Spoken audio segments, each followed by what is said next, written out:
Plintron, ¿ustedes cómo ven esa articulación y cómo la empresa privada puede aportar al desarrollo de un territorio inteligente? Y muy buenos días y muchas gracias por aceptar esta invitación y por participar en el panel. Gracias, Gabriel. Bueno, gracias a todos también por estar aquí y por las presentaciones que hemos visto.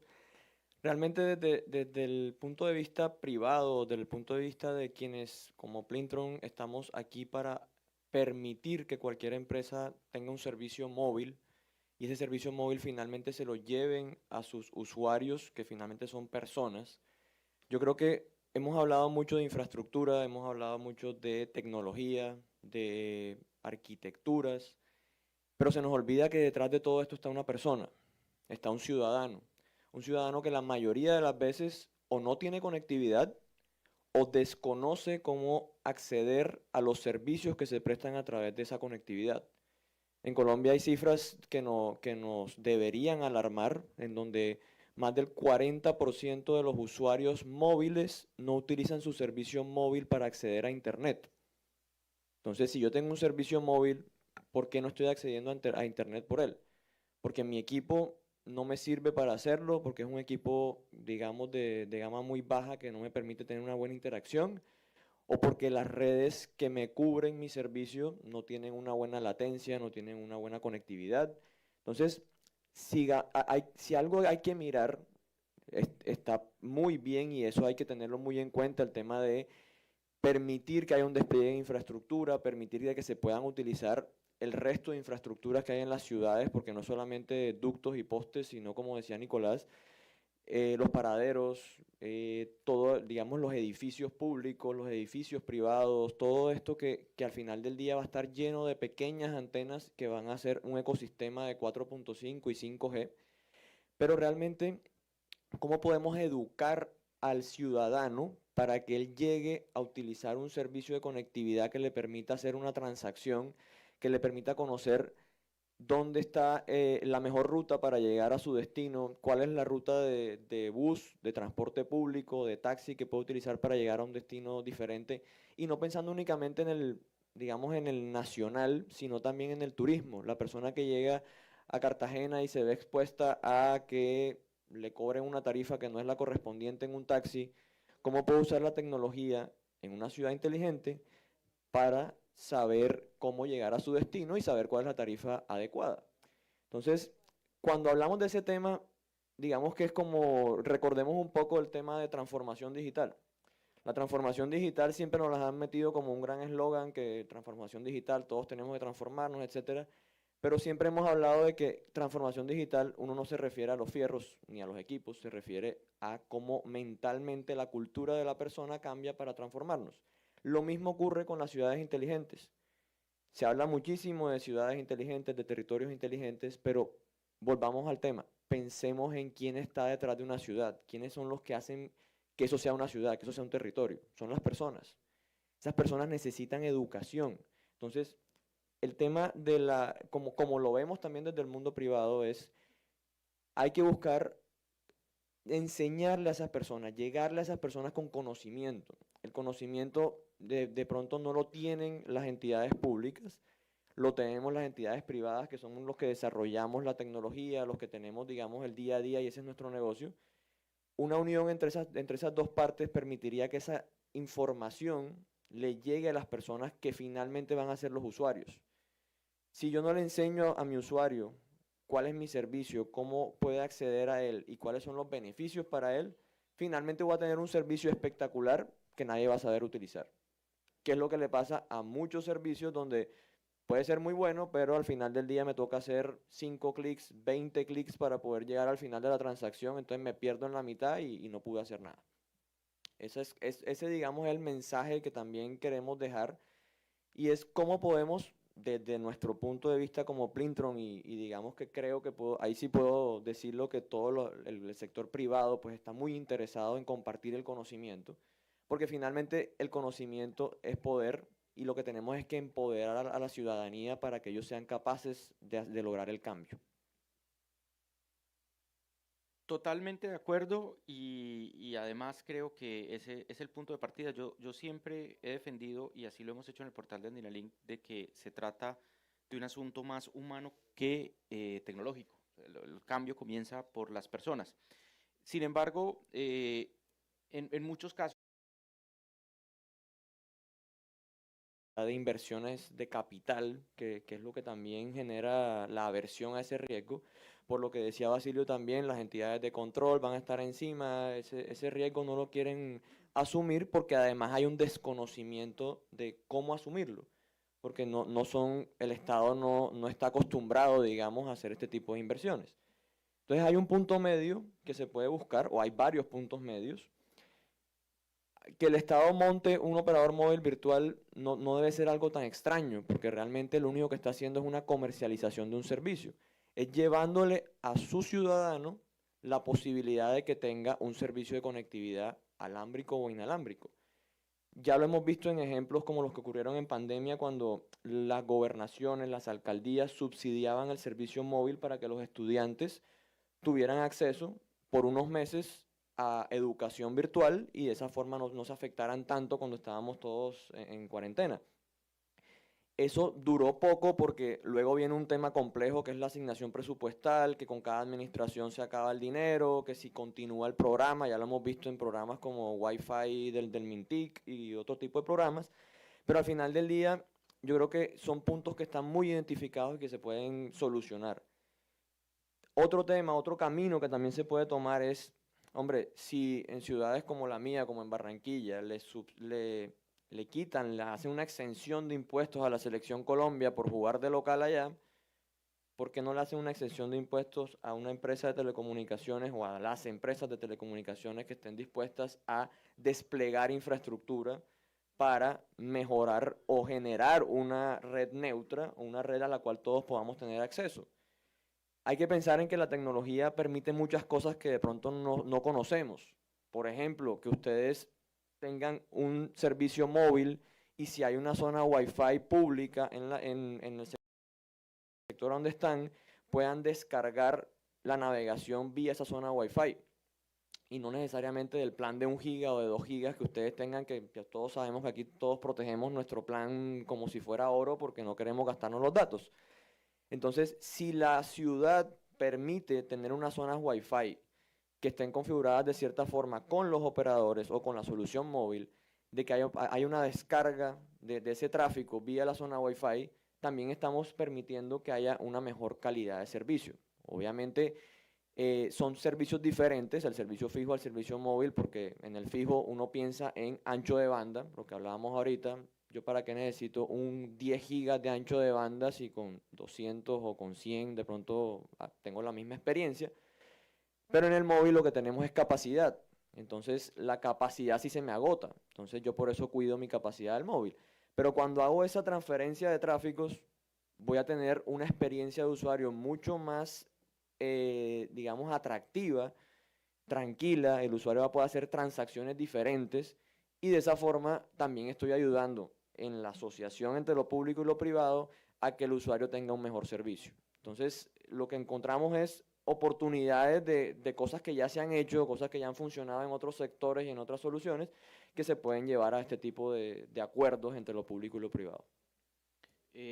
Muchísimas gracias. Creo que estoy de acuerdo en gran parte de las postulaciones. Nunca se me hubiera ocurrido que el Estado pudiera ser un operador virtual de Internet, pero es una muy buena idea. Muchas gracias. Cuando le regalé el libro de Framer, literalmente escrito a Tomás, se lo regalé porque, entre otras cosas, Tomás es mi contexto para muchas cosas. Y cuando empecé a analizar el tema de redes neutras, tiene una complejidad y, como les digo, Tomás siempre está 3 pasos adelante porque el modelo ya tiene a su vez modelos dentro del modelo. El tema de redes neutras es un asunto que ya ha llegado a que los operadores subcontraten capacidad, subcontraten infraestructura, etcétera. Hay un montón de derivados al respecto. Me gustaría que Tomás pongamos un poco en contexto el tema de redes neutras y también su mirada acerca de esta relación del rol del Estado, hasta dónde debería llegar y la relación empresa-Estado para el tema y al mismo tiempo el rol que juega la conectividad, el despliegue de infraestructura. Gracias. Sí, Bueno, aquí tenemos un ejemplo muy cercano. Todo el desarrollo inmobiliario que se está dando aquí en Cartagena, en Serena del Mar, es un ejemplo clarísimo de una red neutra que fue desplegada por un operador privado y él da acceso a cualquier proveedor de servicios que quiera prestar su servicio a quienes habitan o empresas o residencias que hay en la zona. Esa es una zona que es del tamaño, podemos decir que de esta zona de Cartagena, incluyendo el centro y Boca Grande. Así que es una zona muy grande donde se puede ver un experimento en vivo y en directo de lo que puede ocurrir. Y es lo que decía Basilio. Básicamente es una limitación vía una negociación, vía unos acuerdos de servicio, vía, digamos, un tema muy comercial que limita el acceso, como decía también Nicolás, a todos los ISPs que podrían acceder a ese tipo de clientes, porque finalmente esto es un tema de acceso al cliente o al usuario final nuevamente. Entonces, en el tema, digamos, fijo, físico, se presenta una complejidad grande porque hay un elemento físico que es la fibra. En el tema móvil, pues hay otro elemento físico no tangible que es el espectro, pero al final del día creo que en el móvil se han logrado unos avances con el tema de las operaciones virtuales que desliga un poco de ese tema físico de la fibra o del espectro la solución de quien la quiera ofrecer. Finalmente también la regulación nos ha ayudado mucho a que los operadores reales tengan todos la obligación de prestar un servicio de operación móvil virtual o prestar una oferta al mercado y ya luego en una negociación de otros detalles pues ya se llega a un acuerdo. Pero la regulación ya permitió abrir ese tema del espectro, del acceso a espectro en vía de operación móvil virtual a quienes lo deseamos hacer y digamos que se podría buscar un aprendizaje de ese tema móvil hacia el tema fijo, a ver si se puede dar algo similar. Muy bien, muchísimas gracias por esa reflexión. Ya como para ir finalizando, es distante de Berlín, Barcelona y París. Y viene la pregunta, ¿cuál es la ciudad inteligente posible que podemos tener en promedio en América Latina? ¿Cómo se la imaginan ustedes? ¿Cuál es esa ciudad inteligente a la que vamos a llegar en los próximos años? ¿Cuáles son los focos en los que sí podemos avanzar y cuáles son los focos en los que no? Pero lo más importante, ¿qué se necesita para llegar a ello? ¿Cómo logramos llegar a esa... Que me acompañaran. No, realmente yo creo que aquí volvemos al tema de la ciudadanía. Aquí cuando hablamos, por ejemplo, de Singapur, allá hay unos incentivos que llevan a que haya una cultura ciudadana. Si boto un papel en la calle me cortan un dedo, si hago esto me ponen preso. Si tuviéramos ese tipo de incentivos, la cultura ciudadana latinoamericana fuera totalmente diferente. Si uno va a Japón, pues no le cortan el dedo a uno, pero los japoneses están acostumbrados a que no hay canecas en la vía pública, por ende guardan el papel del chocolate que se comieron y lo botan en su casa. La cultura ciudadana es fundamental para que esto funcione. No me va a servir de nada poner canecas inteligentes que le avisen a la empresa de aseo que hoy no es momento de pasar por la basura, sino que vuelva dentro de 5 días y no cada 2 días pase así no haya basura. Si esas canecas las cogen y las destruyen como nos pasa en Bogotá, como nos pasa en otras ciudades, porque al final del día las canecas estaban perfectas el primer día, tenía su SIM adentro o su eSIM y se conectaba al MVNO que Plintron le proveía a la empresa de aseo. Todo el ecosistema listo. Pero llegaban, se ponían bravos que porque subió la papa o bajó la papa y destruyen la caneca, la queman. Pues ahí se acabó todo. En Bogotá hemos tenido casos de personas que incendian alcantarillas y en realidad no era una alcantarilla sino una caja de fibra y dejaron sin servicio todas universidades, colegios, etcétera. Entonces, la base también empezamos por cultura ciudadana. La gente necesita muchos servicios que ya están disponibles. Por ejemplo, billeteras móviles. Sería ideal que todos pudiéramos tener una billetera móvil, pero no para, como hace uno con David Plata y Nequi, que la mayoría de las veces consignan plata ahí, uno va a un cajero y retira efectivo y paga en efectivo, sino que uno pueda pagar con su billetera móvil, vaya pagando. En Printron tenemos ejemplos de empresas que acompañamos, porque digamos que acompañamos a empresas de diversos sectores. En el mundo de fintech, por ejemplo, que está tan desarrollado en Colombia, ¿qué se busca hacer? Que esas empresas tengan, todos sus usuarios utilizan el móvil. Entonces, ¿por qué no tener un móvil además de mi servicio principal, que incentive a que mi usuario no solamente piense en que le voy a consignar plata en mi billetera móvil y con eso voy a ir a un cajero y voy a retirar ese dinero y luego pago en efectivo, sino tengo la plata en mi billetera móvil, luego voy y pago al señor de la tienda, al señor del bus, al señor del taxi, le pago vía la misma billetera móvil y él recibe su dinero en su billetera móvil. Y se genera un ecosistema que eso ya hace parte de la ciudad inteligente. La ciudad inteligente tiene que reducir el manejo de efectivo. El efectivo no es que los billetes sean gratis, los billetes le cuestan muchísimo al emisor. Entonces hay que reducir el uso de efectivo y se reduce de esa manera, que la billetera móvil no sea simplemente un lugar donde consigno familias en acción. El gobierno dice que es espectacular porque le llegamos a mucha gente que antes no estaba bancarizada vía una billetera móvil, y es cierto. Pero ¿qué pasa después? Esa persona va y retira la plata.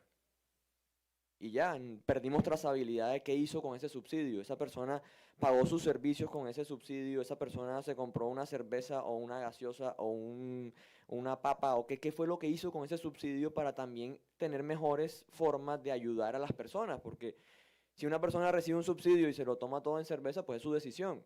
Pero realmente tenemos que dar subsidios para eso, o mejor le damos un mercado, o mejor le damos para que las entidades gubernamentales también tomen mejores decisiones. Entonces, todo es un ecosistema que al final uno ve mucha tecnología, sensores y demás, pero nuevamente vamos a la persona. Y las personas son las que nos dan a nosotros las ideas de cuáles son las soluciones que tenemos que proveer. Gabriel. Por favor. No, yo quería hablar de... Que concluyamos. Comencemos al revés. José Abraham, por favor, sus conclusiones. Ahora sí, para que Nicolás no se sienta agredido. No, realmente un espacio muy ilustrativo. Vemos de todo, desde la parte, como decía, de capa 1 y todo el tema, digamos, físico. Esa solución la tenemos vía el móvil. Con el móvil se acaban los problemas de los drops y del afeamiento de la ciudad. Pero obviamente los móviles también necesitan fibra, entonces es un ecosistema importante. Pero al final del día, yo quisiera volver al tema del individuo, de la sociedad, de a quién le estamos sirviendo.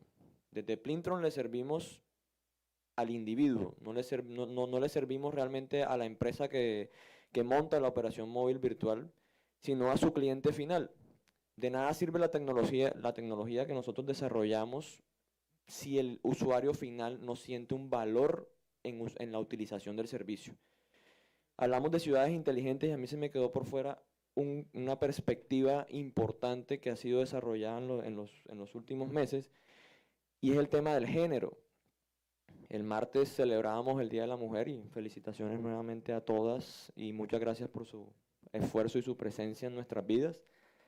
Y realmente perdemos de vista esa perspectiva porque creemos que las ciudades inteligentes son nuevamente sensores, indicadores, información.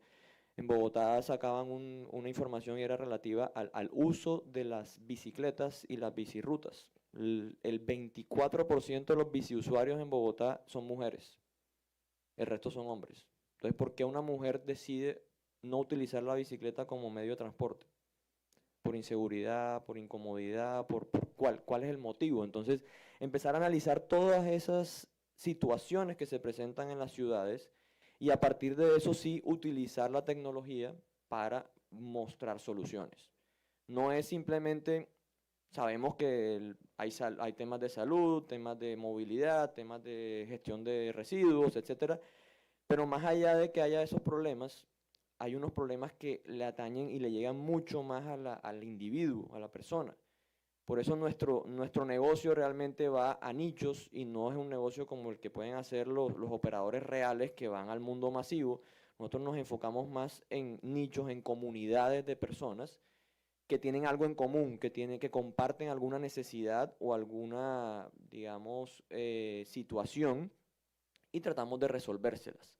Entonces, desde Plintron les agradecemos por estar aquí. Estamos disponibles para apoyarlos en cualquier emprendimiento que tengan de temas de movilidad que le ayude a nuestra sociedad en Latinoamérica a resolver esos problemas, porque realmente De nada sirve la tecnología si no resolvió el problema, si no mejoró la calidad de vida de la sociedad. Gracias. Basilio, por favor.